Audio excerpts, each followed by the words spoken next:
Good morning everyone, मैं मनीष सिंह, आप लोग का इंग्लिश टीचर, आपके अपने यूट्यूब चैनल यूनिक क्लासेस में आपका स्वागत करता हूं। जैसा कि आप जानते हैं कि प्रोनाउन कंटिन्यू है। प्रोनाउन में मैंने पर्सनल प्रोनाउन के बारे में पढ़ाया हुआ है, डिस्ट्रीब्यूटिव प्रोनाउन के बारे में भी पढ़ाया हुआ है। तो आइए आज सेशन को आगे बढ़ाते हैं और आज देखते हैं रेसिप्रोकल प्रोनाउन के बारे में कि रेसिप्रोकल प्रोनाउन क्या होता है और इसके यूजेस क्या है। Okay, reciprocal pronoun.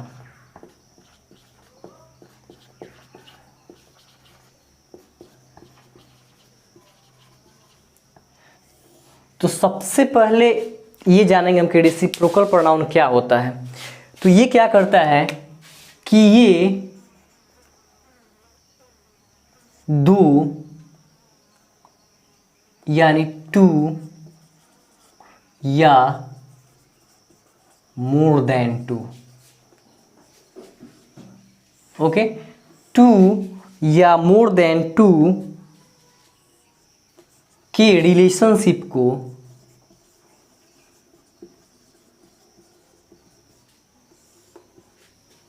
दो या दो से ज्यादा के रिलेशनशिप को क्या करता है, ये एक्सप्रेस करता है, दिखाता है। ओके, क्या होता है हमारा रेसिप्रोकल कि दो या दो से ज्यादा के रिलेशनशिप को क्या करता है, एक्सप्रेस करता है। इसमें दो चीज पढ़ना है रेसिप्रोकल में। फर्स्ट है ईच अदर और सेकेंड है one and other.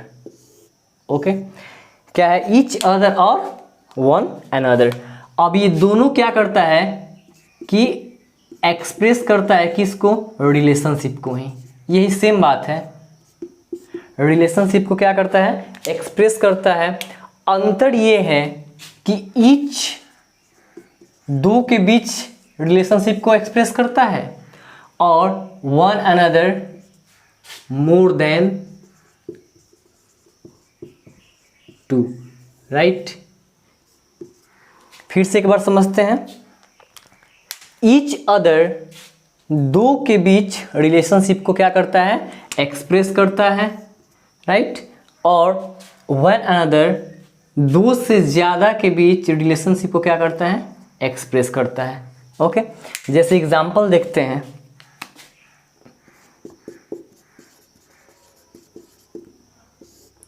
This two students, these two students help each other। Sentence में एग्जांपल मैंने दिया है कि these two students help each other।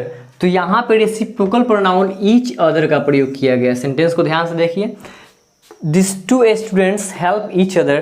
तो यहाँ पे each other क्या है, हमारा रेसिप्रोकल प्रोनाउन है, रेसिप्रोकल प्रोनाउन है। और यहाँ पे क्या शो ऑफ कर रहा है, ये क्या एक्सप्रेस कर रहा है, टू स्टूडेंट्स के बारे में क्या कर रहा है, टू स्टूडेंट्स क्या कर रहे हैं, यानी हेल्प कर रहे हैं। टू स्टूडेंट को क्या कर रहा है, ये एक्सप्रेस कर रहा है। ओके, क्या कर रहा है कि दो स्टूडेंट्स जो हैं हेल्प कर रहे हैं एक दूसरे का।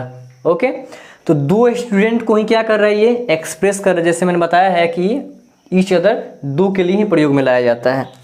एक और एग्जांपल देखते हैं।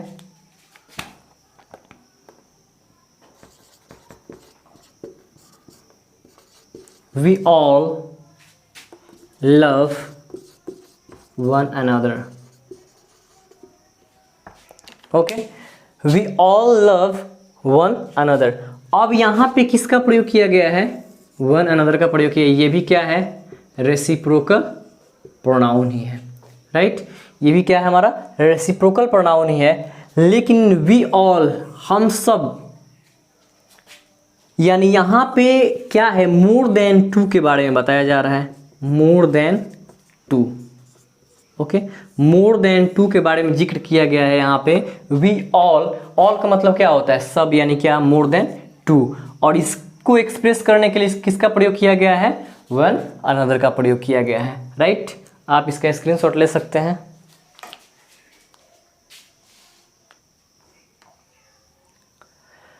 नेक्स्ट है VVI है, ये एग्जाम में भी पूछा जाता है कि ईच अदर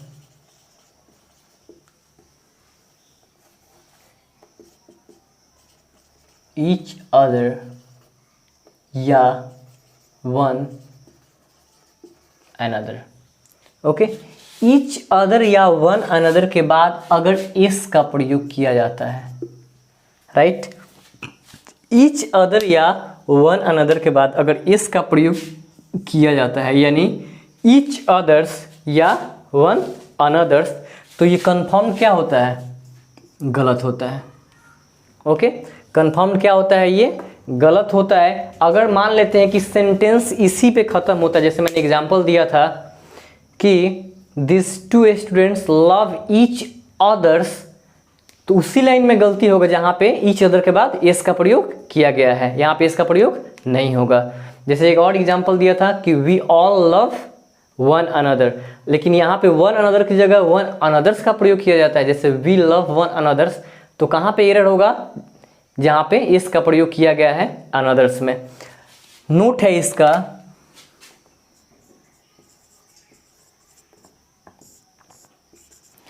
कब इनके साथ एस का प्रयोग किया जाता है, राइट, यानी ईच अदर या one another. Okay, each other या वन अनदर प्लस में एस, यानी क्या होगा? ईच अदर्स या वन अनदर्स। अगर इसके बाद कोई नाउन वर्क करता है, यानी ईच अदर्स या वन अनदर्स के बाद कोई भी नाउन वर्क करता है, तो ये क्या होगा? निश्चित रूप से सही होगा, राइट। अब याद रखना है कि अगर सेंटेंस ईच अदर्स या वन अनदर्स पे टर्मिनेट हो जाता है, यानी खत्म हो जाता है, तो सेंटेंस निश्चित रूप से क्या होगा? रॉन्ग होगा। लेकिन अगर ईच अदर्स या वन अदर्स के बाद कोई भी वर्ड आता हो, तो संभवतः वह क्या होगा? नाउन ही होगा। ओके, और साथ ही साथ क्या होगा? सेंटेंस को भी वो क्या बनाएगा? राइट बनाएगा, सही बनाएगा, या उसमें सही सेंस आएगा सेंटेंस का। जैसे एग्जाम्पल,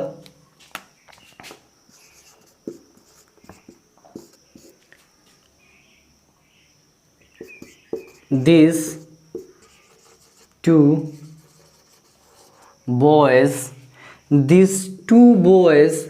have cut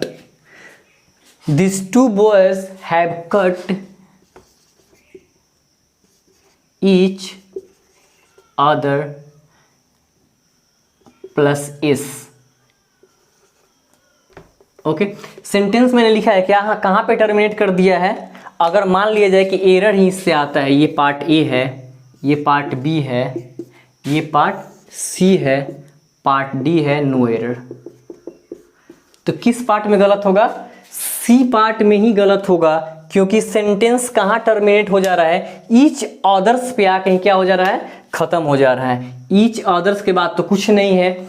लेकिन अगर यही सेंटेंस कुछ इस प्रकार से होता कि this two boys have cut each others hand, अगर यहाँ पे क्या होता? ईच अदर्स हैंड होता, तो हैंड क्या हो जाएगा? नाउन हो जाएगा। फिर सेंटेंस ये क्या होगा हमारा?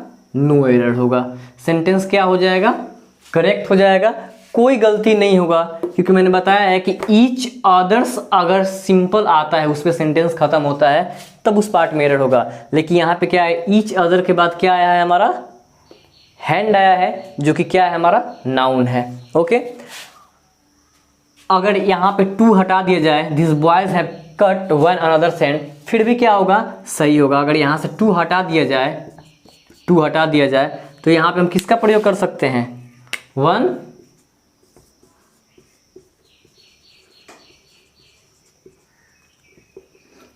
अनदर्स का प्रयोग कर सकते हैं हम, क्योंकि यहाँ पे टू को मैंने क्या किया है? हटा दिया है। This boys have cut one another's hand, अगर वन अनदर्स पे सेंटेंस टर्मिनेट हो जाएगा तो फिर गलत होगा। इसके बाद अगर नाउन आता है तो निश्चित रूप से क्या होगा, सही होगा। आप इसका स्क्रीनशॉट कर सकते हैं। साथ ही साथ चैनल को ज़्यादा से ज़्यादा सब्सक्राइब कीजिए, आप लोग लाइक कीजिए, शेयर कीजिए और कमेंट कीजिए। Thank you.